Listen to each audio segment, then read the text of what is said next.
Hello guys, मैं Ankit and welcome back to the super talk. आज हम इस वीडियो में ब्रेकडाउन करने वाले हैं एवेंजर्स एंड गेम के सेकंड ट्रेलर का, जो कि बहुत ही ज़्यादा ऑसम है। इस ट्रेलर ने हमें मूवी के बारे में बहुत कुछ बताया है, पर इतना कुछ भी नहीं बताया कि मूवी पूरी तरह से स्पॉइल हो गई है। तो एक तरह से ये बहुत ही अच्छा ट्रेलर है। तो इस ट्रेलर में क्या क्या ईस्टर एग छुपे हुए हैं और क्या क्या स्पॉइलर हैं, वो सब आज हम इस ब्रेकडाउन में डिस्कस करेंगे। पर वो लोग जो एवेंजर्स एंड गेम मूवी को पूरी तरह से स्पॉइलर फ्री देखना चाहते हैं, तो उन लोगों के लिए स्पॉइलर अलर्ट, क्योंकि इस ब्रेकडाउन में आपको मूवी से रिलेटेड छोटे मोटे स्पॉइलर मिल सकते हैं। तो अब बिना टाइम वेस्ट करें स्टार्ट करते हैं। तो गाइस, ट्रेलर के फर्स्ट मिनट में हमें थॉर, कैप और टोनी के फ्लैशबैक देखने को मिलते हैं, जो एक तरह से सिर्फ फ्लैशबैक ही नहीं है। इन फ्लैशबैक का मीनिंग मूवी की स्टोरी लाइन के अकॉर्डिंग काफ़ी इंपॉर्टेंट है। टोनी स्पेस में फंसा हुआ है और एक बार फिर से उसके सामने वही चुनौती है कि उसे बस यहाँ से किसी भी तरह से बचकर दोबारा अपने घर पर जाना है। ट्रेलर में टोनी बोल भी रहा है कि वन लास्ट टाइम कि वो ऐसा फिर से कर पाए जैसा उसने आयरन मैन 1 में करा था। वहीं कैप्टन अमेरिका 1 में जिस तरह से स्टीव रॉजर्स अनफिट होने के बावजूद अपने सेल्फ बिलीव और हौसले के दम पर कैप्टन अमेरिका बने थे, शायद अब उन्हें दोबारा से इतनी बड़ी हार के बाद इसी सेल्फ बिलीव और हौसले की जरूरत हो, जिससे अब वो दोबारा एक आखिरी लड़ाई के लिए खड़े हो सकें और सभी सुपर हीरोज को लीड कर सकें, जो शायद एवेंजर्स एंड गेम के ट्रेलर में उनका ये फ्लैशबैक शो भी कर रहा है। वहीं थॉर को हम इस फ्लैशबैक में ओडिन के साथ देखते हैं, जो कहीं ना कहीं ये शो कर रहा है कि अब थॉर ओडिन के बराबर आ चुका है, और अगर ओडिन इन्फिनिटी वॉर के टाइम अलाइव होते तो शायद थैनोस ऐसा कभी भी नहीं कर सकता था, जिस वजह से ये थॉर की जिम्मेदारी थी कि उसे थैनोस की स्नैप को रोकना था। वो सब मेरे सामने शहीद हुए। जिस वजह से ट्रेलर में थॉर के इस डायलॉग को काफी स्ट्रांगली शो करा गया है, जिससे हम फैंस मान सकते हैं कि थॉर ही थैनोस से रिवेंज लेने में सबसे आगे होगा, क्योंकि ये उसकी जिम्मेदारी है। ये तीनों ही सुपर हीरोज कई मायने में एक ट्रू सुपर हीरो हैं, और ये बहुत सरप्राइजिंग बात है कि इन्फिनिटी वॉर में थैनोस से बैटल के टाइम ये तीनों ही सुपर हीरोज एक साथ थैनोस से बैटल नहीं कर सके थे। पर जिस तरह से इन तीनों का फ्लैशबैक को एक ही टोन में दिखाया गया है, वो ये टीज जरूर कर रहा है कि कैप, टोनी और थॉर जरूरी एक साथ इस मूवी में जरूर आएंगे।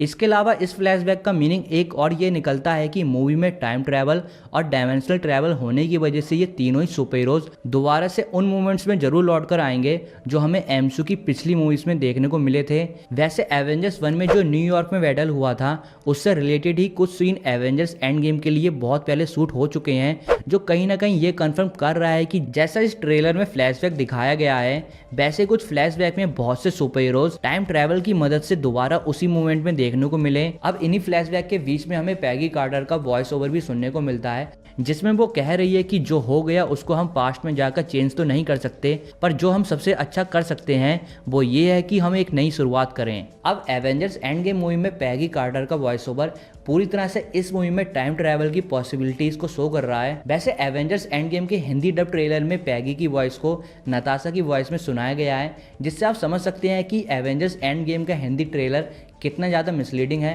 पर हाँ, ये तो मानना पड़ेगा कि एवेंजर्स एंड गेम के ट्रेलर में जितने भी सुपर हीरोज ने अपने डायलॉग बोले हैं, वो इंग्लिश के बजाय हिंदी में सुनने में ज़्यादा मज़ा आ रहा है। तो अब इसी वॉइस ओवर के बीच में हमें क्लिंट यानी हॉकी अपनी फैमिली के साथ देखने को मिलता है। अब इस सीन को ब्लैक एंड व्हाइट में नहीं दिखाया गया है, जिस वजह से ये कोई फ्लैशबैक सीन तो नहीं होगा, जिससे मुझे ऐसा लग रहा है कि एंड गेम मूवी की शुरुआत इसी सीन से होगी, और ये वही सीन होगा जिसमें हॉकी की फैमिली पूरी डस्ट बन जाएगी। जिससे आप समझ सकते हैं कि अगर एंड गेम मूवी की शुरुआत अगर इस तरह से होती है, तो एंड गेम की स्टार्टिंग कितनी इमोशनल हो सकती है और ये पूरी मूवी को कैसी फीलिंग देगी। तो आप मेरी बात को नोट कर लो, ये सीन ही एवेंजर्स एंड गेम का स्टार्टिंग सीन हो सकता है। वैसे भी एवेंजर्स इन्फिनिटी वॉर में हॉकी बिल्कुल भी नहीं था, तो उसके सीन से एवेंजर्स एंड गेम मूवी की स्टार्टिंग करना ये पूरी तरह से जायज़ है, और ऐसा हो भी सकता है। वॉइस ओवर खत्म होने के बाद एक क्लोजअप में ब्लैक विडो देखने को मिलती है, जिसके हेयर बहुत ज़्यादा बड़े हो गए हैं। अब एवेंजर्स एंड गेम मूवी में ब्लैक विडो 3 अलग अलग लुक में है। एक शॉर्ट हेयर के लुक में, जो मोस्ट प्रोबेबली इन्फिनिटी वॉर के जस्ट बाद का ही होगा, क्योंकि इन्फिनिटी वॉर में भी उसके हेयर शॉर्ट थे। फिर उसके बाद उसका सेकेंड लुक है लॉन्ग हेयर का, जिसमें उसके हेयर ब्लॉन्ड हैं, एंड देन उसका तीसरा लुक है रेड हेयर के साथ, जिसमें उसके बाल और भी ज़्यादा बड़े हैं। अब इस ट्रेलर में ब्रूस बैनर को बस इसी क्लोजअप में दिखाया गया है, बाकी प्रोफेसर हल्क का तो ट्रेलर में कोई नामो निशान भी नहीं है, जिसके अकॉर्डिंग ऐसा लग रहा है कि मार्वल अभी भी ब्रूस बैनर के प्रोफेसर हल्क के लुक को और भी सिक्रेटिव रखना चाहता है। इसके बाद एक सीन स्कॉट लैंग का आता है, जो अपनी बेटी केसी की होम के सामने खड़ा हुआ है, और इस सीन को अगर ध्यान से देखा जाए तो बैकग्राउंड में घर के पास ज़्यादा पेड़ पौधे बड़े हो चुके हैं, और एक पोल पे लोगों की मिसिंग पिक्चर भी लगी हुई नहीं है। और जिस लुक में स्कॉट इस पोल को देख रहा है उसके देखने से ऐसा लग रहा है कि यहाँ एक फ़ोटो उसका भी है।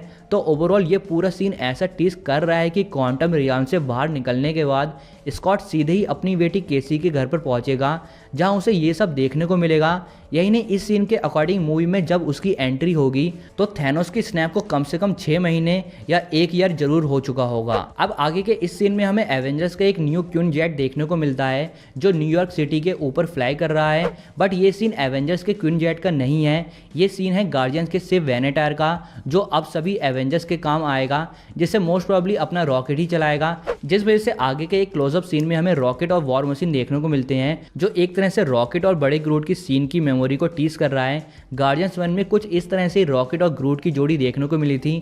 इसके अलावा इस ट्रेलर में 2 बार और टीवी स्पॉट में 1 बार हॉकाई को यहाँ दिखाया गया है, जिससे ऐसा लग रहा है कि ये सीन हॉकाई की मूवी में मिशन के लिए बहुत ही ज़्यादा इंपॉर्टेंट होगा।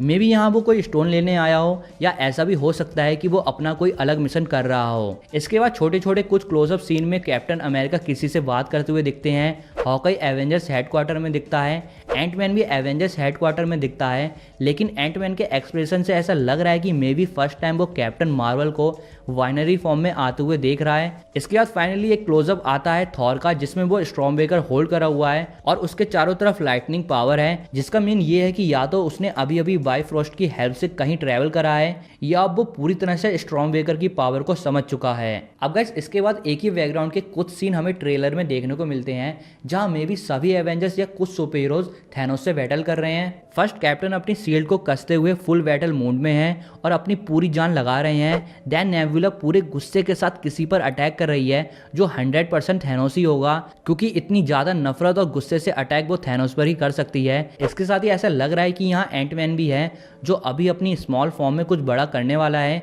वैसे यहाँ हेडफोन के प्लग और पेन देखने को मिल रहा है जिससे मोस्ट प्रोबेबली ये सीन अर्थ पर ही प्लेस हो रहा है। ओवरऑल इस बैटल सीन में इंटेंसिटी बहुत ही ज़्यादा लग रही है। साथ ही बैकग्राउंड में ये वॉइस ओवर हमें सुनने को मिल रहा है कि वॉट एवर इट टेक्स और हिंदी में आखिरी सांस तक, जो कहीं ना कहीं ये बता रहा है कि इस बार ये लड़ाई आर या पार की है। इसके बाद ये वॉइस ओवर खत्म होने के बाद फाइनली यहाँ कैप्टन मार्वल, थॉर और ब्रूस बैनर को छोड़कर सभी एवेंजर्स एक साथ देखने को मिलते हैं, स्पेशली टोनी स्टार्क। वैसे यहाँ टोनी वॉर मशीन के आर्मर के क्वांटम रियल वर्जन में दिखने की बजाय नॉर्मल क्वांटम सूट में ही दिख रहा है, जो थोड़ा सरप्राइजिंग है। लेकिन उसके पास नैनो टेक्नोलॉजी होने की वजह से वो कभी भी अपने नॉर्मल क्वांटम सूट को advance bleeding edge quantum armour में चेंज कर सकता है। वैसे ये सीन इन्फिनिटी वॉर के इस सीन की तरह मिसलीडिंग भी हो सकता है, जिस वजह से यहाँ इस सीन में दिखाए गए कुछ सुपर हीरोज मूवी में दिखाए गए इस सीन में हो ही ना, या शायद यहाँ CGI की हेल्प से प्रोफेसर हल को छुपाया गया हो। सो इस एपिक सीन के बाद फाइनली एवेंजर्स एंड गेम का टाइटल आता है